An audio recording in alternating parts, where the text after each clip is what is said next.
Hi hello welcome to cricket మావా.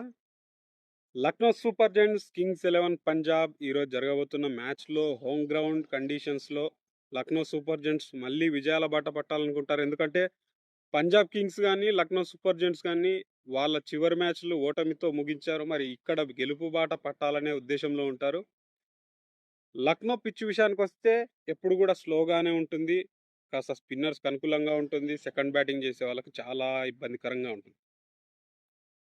Last match ఏదైతే నిన్న జరిగిన మ్యాచ్‌లో ఆర్‌సీబీ వర్సెస్ కేకేఆర్ మధ్యలో వరుసగా 8 మ్యాచెస్‌లో హోమ్ టీమ్స్ గెలుస్తూ వచ్చాయి. ఆ రికార్డుని ఇటువైపు కేకేఆర్ బ్రేక్ చేసేసి హోమ్ టీమ్ కాకుండా వేరే టీమ్ కూడా గెలుస్తుందని చెప్పేసి బయట నుంచి వచ్చిన టీమ్ ఖచ్చితంగా గెలుస్తుందనే ఉద్దేశంలో కేకేఆర్ ఇక్కడ చిన్నస్వామిలో వాళ్ళకున్నటువంటి గత సీజన్‌లన్నిటిగా వాళ్ళకున్నటువంటి రికార్డుని బ్రేక్ చేసి వాళ్ళెక్కడైతే హోమ్ టీమ్స్ విజయానికి బ్రేక్ ఏసారో, ఇక్కడ పంజాబ్ అదేవిధంగా లక్నో సూపర్ జైంట్స్ వీళ్ళిద్దరి మధ్యల హోమ్ కండిషన్స్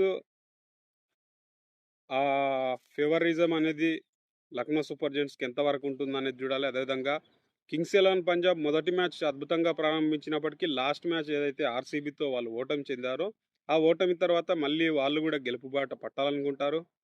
శిఖర్ ధావన్ గత 2 మ్యాచ్‌లుగా తీసుకుంటే తన నుంచి మంచి పెర్ఫార్మెన్స్ వచ్చింది కూడా. అదేవిధంగా హర్‌ప్రీత్ బారా తన స్పిన్‌లో 2 మ్యాచెస్‌లో కూడా అద్భుతంగా బౌలింగ్ చేశాడు. మిగతా బౌలర్స్ అందరితో పోలిస్తే కూడా హర్‌ప్రీత్ బారా చక్కనే ఎకానమీ రేట్‌తో వికెట్లు తీస్తున్నాడు. పార్ట్నర్‌షిప్‌ని ఎప్పుడైతే తను విడగొడుతూ వచ్చాడో, పంజాబ్‌కి తన నుంచి మంచి బౌలింగ్స్ వచ్చాయి.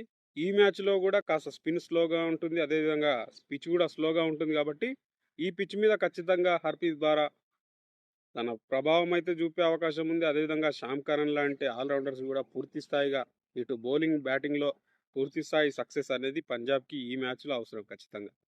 అదేవిధంగా ఇటువైపు లక్నో సూపర్ జెయింట్ విషయానికి తీసుకొస్తే లక్నో సూపర్ జెయింట్‌లో ఎప్పుడైతే కేఎల్ రాహుల్ మళ్ళీ ఈ టీ20 స్క్వాడ్‌లోకి రావాలని చెప్పేసి తను వికెట్ కీపింగ్ కూడా పూర్తి స్థాయిగా వికెట్ కీపింగ్ చేస్తూ కెప్టెన్‌గా ఉంటూ తను బ్యాటింగ్ చేస్తున్నాడో, కీపింగ్ విషయంలో తను పర్వాలేదనిపించినా బ్యాటింగ్ విషయంలో ఫెయిల్యూర్ అనేది కనిపిస్తుంది. తన నుంచి భారీ ఇన్నింగ్స్ అయితే ఈ మ్యాచ్‌లో రావాలి. ఎందుకంటే లక్నో సూపర్ జెయింట్ మళ్ళీ విజయాల బాట పట్టాలి అంటే ఖచ్చితంగా తన నుంచి ఒక భారీ ఇన్నింగ్స్ అయితే రావాలి. అదేవిధంగా వీళ్ళ టీమ్ కోఆర్డినేషన్ అనేది కొద్ది వరకు ఇబ్బందిగా అనిపిస్తుంది.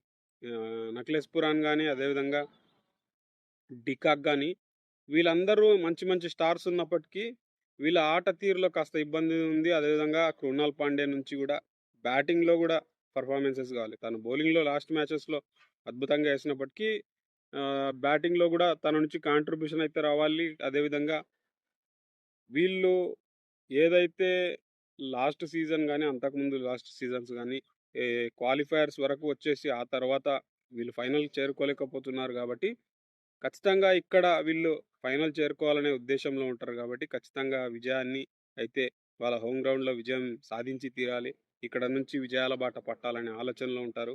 ఇక పంజాబ్ విషయానికొస్తే శిఖర్ ధవన్ తను మళ్ళీ ఇండియన్ టీమ్‌లోకి వచ్చే అవకాశం గానీ, తన ఏజ్ ఇవన్నీ కూడా తీసుకుంటే వచ్చే అవకాశాలు కాస్త తక్కువగా ఉన్నప్పటికీ, తను కూడా మళ్ళీ రావాలనే ఉద్దేశంలోనే తన ప్రతి ఇన్నింగ్స్ అయితే ఆడుతున్నాడు. గత 2 మ్యాచెస్‌లో కూడా తన నుంచి బ్యాటింగ్ విషయానికొస్తే పెర్ఫార్మెన్స్ బెటర్‌గా ఉందని చెప్పొచ్చు. కెప్టెన్సీ విషయానికొస్తే ఇక 2 మ్యాచ్‌ల్లో తన కెప్టెన్సీని మనం డిసైడ్ చేయలేం. ఎందుకంటే గతంలో కూడా ఎస్ఆర్‌హెచ్‌కి చేసినప్పుడు తను అద్భుతమైన కెప్టెన్సీ చేశాడు. తన కెప్టెన్సీలోనే ఎస్ఆర్‌హెచ్ ట్రోఫీ కూడా విజయం సాధించింది కాబట్టి ఖచ్చితంగా తన నుంచి మంచి ఇన్నింగ్స్ అయితే రావాలి. అదేవిధంగా పంజాబ్ మరియు ఇటువైపు లక్నో సూపర్ జెయింట్స్ ఈ మ్యాచ్‌లో హోమ్ కండిషన్స్‌లో లక్నో గెలుస్తుందా? లేదంటే హోమ్ కండిషన్స్‌ని మరొక్కసారి బీట్ చేస్తూ పంజాబ్ కింగ్స్ 11 ఏమైనా గెలుస్తుందా అనేది చూడాలి. మరి లక్నో పిచ్ విషయానికొస్తే లక్నో పిచ్ అయితే కాస్త స్లోగానే ఉంటుంది. ఇక ఆయుష్ బదాని లాంటి వాళ్ళు అదేవిధంగా ఎప్పుడైతే వీళ్ళకి ఆహ్, పూర్తి స్థాయి ఆల్‌రౌండర్ నుంచి లక్నో సూపర్ జెయింట్స్‌కి ఆ ఇబ్బంది అనేది ఎప్పుడైతే ఉందో, ఆ ఇబ్బందిని తొలగిస్తూ వీళ్ళ ఆల్‌రౌండర్స్ పూర్తి స్థాయిగా గనుక రాణించారు అంటే, పంజాబ్ కింగ్స్‌కి కాస్త ఇబ్బంది అని చెప్పొచ్చు. ఎందుకంటే వీళ్ళ టీమ్ పర్ఫార్మెన్స్ టాప్ ఆర్డర్‌లో ఎంత బాగుంటుందో మిడిల్ ఆర్డర్‌లో కూడా అంతే బాగుంటది. ఎప్పుడైతే నక్లెస్ పురాన్ స్పిన్నర్స్‌ని, ఫాస్ట్ బౌలర్స్‌ని సమర్థవంతంగా ఎదుర్కొంటూ బిగ్ హిట్టింగ్స్ అయితే చేస్తాడో, అప్పుడు లక్నో సూపర్ జెయింట్స్‌కి మంచి విజయాలొస్తాయి.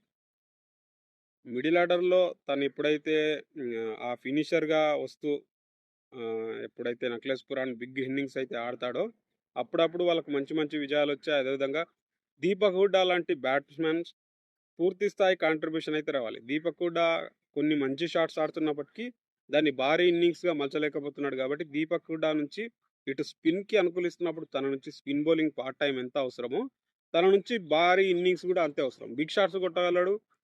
లాస్ట్ సీజన్‌లో గూడా అద్భుతంగా ఆడి టీమిండియాలోకొచ్చి మళ్ళీ తర్వాత ఫెయిల్యూర్ అవుతూ మళ్ళీ బ్యాక్ హ్యాండ్‌లోకి వెళ్ళిపోయాడు గానీ, తన నుంచి ఖచ్చితంగా ఒక ఆల్ రౌండ్ పెర్ఫార్మెన్స్ అయితే లక్నో సూపర్ జెయింట్స్ కోరుకుంటుంది. అదేవిధంగా భారీ ఇన్నింగ్స్ అయితే లక్నో సూపర్ జెయింట్స్ కోరుకుంటుంది.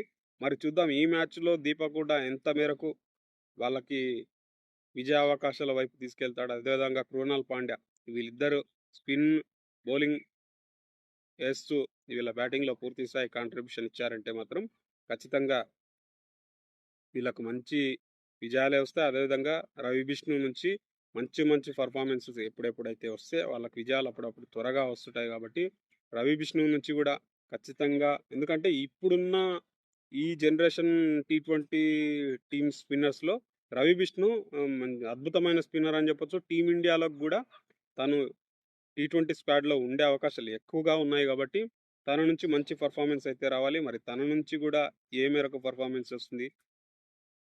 పంజాబ్ కింగ్స్‌ని ఎంతవరకు నిలువరిస్తారో చూడాలి. అదేవిధంగా పంజాబ్ కింగ్స్‌లో హర్‌ప్రీత్ బారా గత 2 మ్యాచ్‌ల్లో కూడా ఇంప్రెసివ్ బౌలింగ్ ఏసాడు కాబట్టి తన నుంచి మంచి పర్ఫార్మెన్స్ అయితే రాబోతుంది. తన నుంచి కాస్త స్పిన్ అనుకూలంగా ఉండి పిచ్ కాస్త స్లో అయ్యిందంటే మాత్రం లక్నో సూపర్ జెయింట్స్‌కి ఇబ్బందులు తప్పవనేది మాత్రం డెఫినెట్‌లీ చెప్పొచ్చు. మరి ఈ వీడియో గురించి మీరేమనుకుంటున్నారో లైక్ చేయండి, కామెంట్ చేయండి. అదేవిధంగా ఈ మ్యాచ్‌లో ఎవరు గెలుస్తారనుకుంటున్నారో మీరు ముఖ్యంగా కామెంట్ చేయండి. కామెంట్ రూపంలో మీ అభిప్రాయాలను తెలియజేయండి.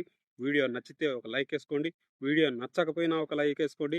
ఎందుకంటే నా వీడియో ముందుకెళ్ళాలంటే మీ అందరి సహకారం కావాలి కాబట్టి ఒక లైక్ అయితే ఏసుకోండి. జై హింద్, జై భారత్.